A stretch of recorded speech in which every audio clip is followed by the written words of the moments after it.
Hey guys, welcome back to the channel, and today let me show you how to set up your financial profile in Cleo. Alright, it's gonna be a quick one, so let's get into it. Now, setting up your financial profile helps Cleo to tailor insights and budget recommendations. So here's how to do it.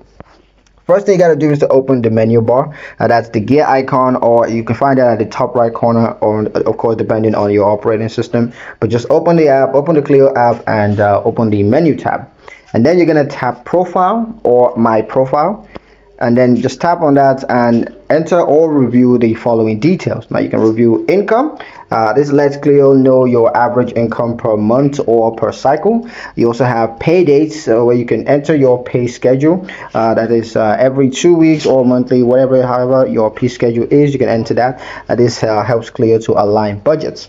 Now you can also set your financial goals. So just choose what you want to focus on.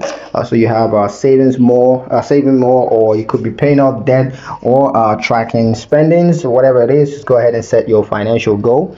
You also have the spending habits which you want to set. Now answer a few optional questions so Cleo can tailor her tone and recommendation based on, of course, your spending habits.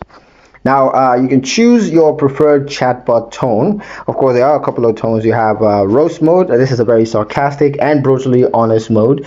Or you also have a hype mode. So it's positive reinforcement and encouragement. And you can switch at any time in the settings.